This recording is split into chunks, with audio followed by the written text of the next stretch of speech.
Bonjour à tous, ici Alexandre Barthélémy, j'espère que vous allez bien. Dans cette nouvelle vidéo, nous allons voir la structuration capitalistique idéale pour pouvoir racheter des entreprises, mais sans mettre en jeu son patrimoine personnel.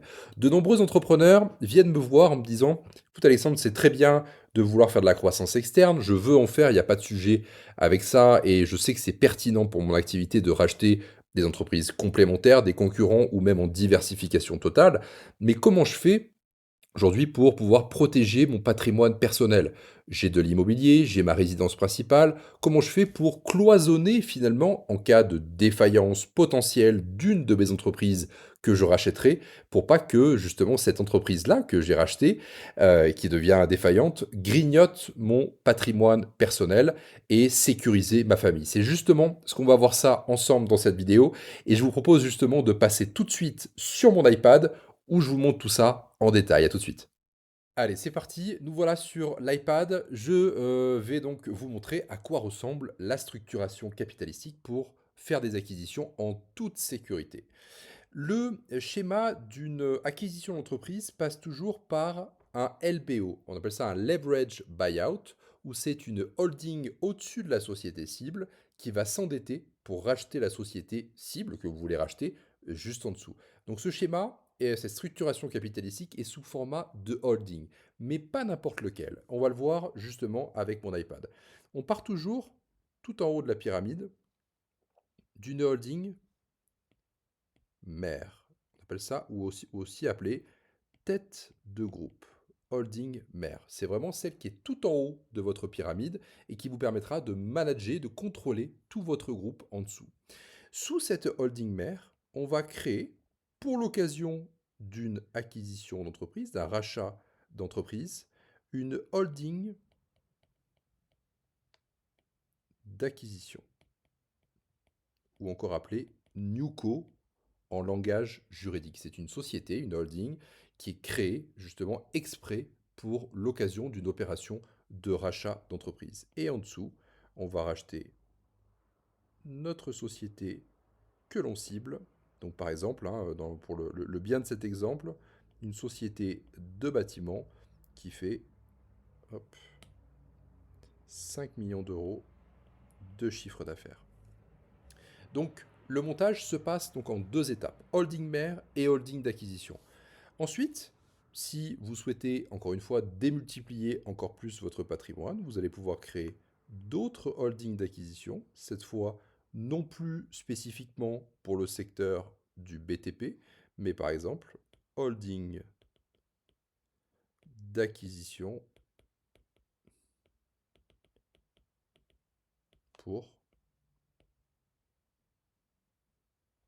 une boulangerie, par exemple. Boulangerie, qui fait 1 million d'euros de chiffre d'affaires. Et bien sûr, vous allez pouvoir en racheter d'autres ici et là pour pouvoir enrichir justement cette holding. Mon iPad, c'est voilà, impeccable. On est de retour. Pourquoi faire ce schéma sous format de deux étages, holding mère, holding d'acquisition? Pour deux raisons essentielles. Première raison, en cas de revente de votre groupe de boulangerie, par exemple, donc là je vais rajouter deux autres boulangeries, une ici et une ici, le fonds d'investissement ou le groupe qui va vous racheter votre groupe de boulangeries ne va pas racheter les boulangeries les unes après les autres. Il ne va pas faire trois contrats de cession pour trois boulangeries. Le groupe ou le fonds d'investissement va directement racheter la holding d'acquisition que vous avez juste au-dessus. Ça lui permettra d'aller beaucoup plus vite, d'économiser aussi sur des frais d'avocat ou autres. Bref, un groupe ou un fonds d'investissement rachète directement la holding d'acquisition. Et pourquoi je vous dis ça?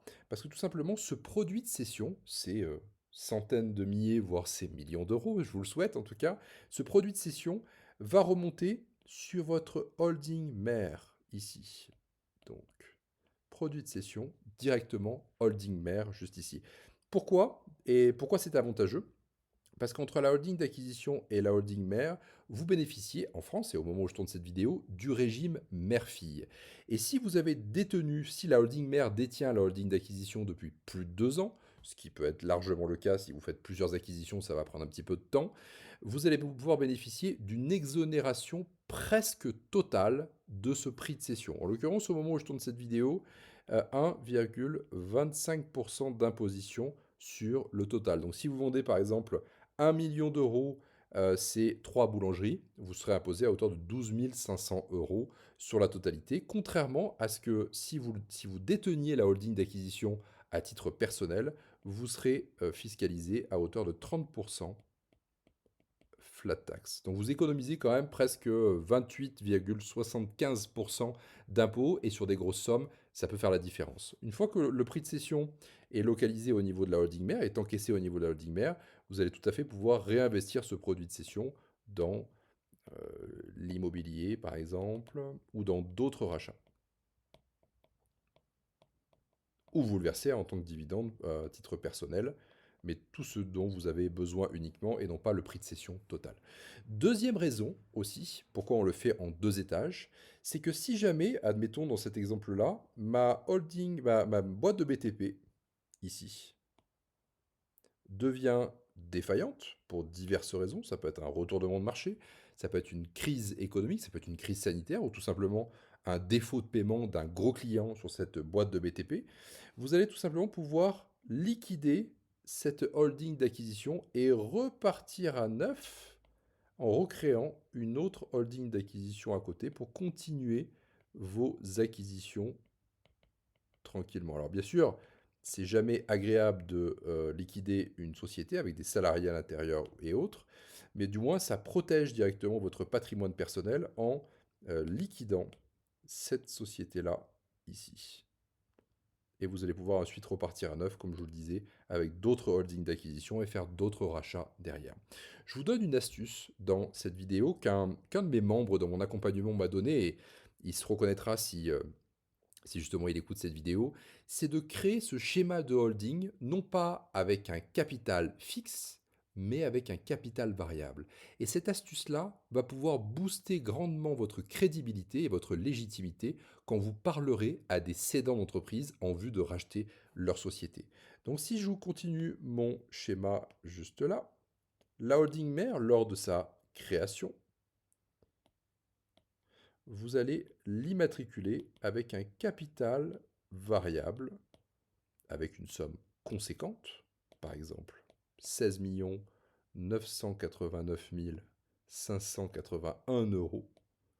Et la holding d'acquisition en dessous, vous allez aussi pouvoir l'immatriculer avec un capital variable de, soyons cohérents, 5 682 812. Pour vous, ça ne change strictement rien en termes de coût pour créer la société. C'est juste que quand vous allez émettre des emails, des courriers, etc., pour prospecter en vue de discuter avec un cédant, pour prospecter des cédants en direct pour éviter de passer par des plateformes de type Fusac ou Session PME, vous allez pouvoir mettre sur votre courrier Holding X au capital de 16 989 581 euros. Et donc le cédant, en voyant ça, il pense en effet, et avec raison d'ailleurs, c'est juste pour pouvoir, c'est une astuce marketing, pour pouvoir accélérer tout de suite la légitimité auprès du cédant et lui faire comprendre que dans notre holding, il y a des investisseurs potentiels qui peuvent s'intégrer, voire même le capital est déjà de 16 989 581 euros. Et ça, c'est complètement game changer, et je remercie le membre qui m'a donné cette astuce il y a de ça quelques semaines, et ça vous permet justement de communiquer beaucoup plus efficacement, d'avoir plus de rendez-vous avec des cédants, et d'avoir plus d'opportunités de rachat d'entreprise.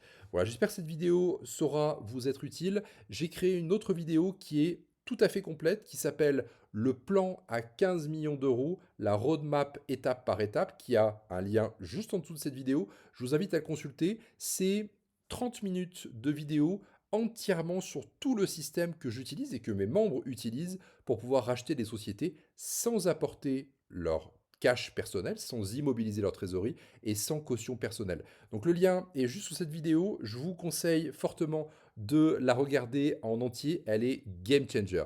Et je vous souhaite une bonne fin de journée et je vous dis à très bientôt.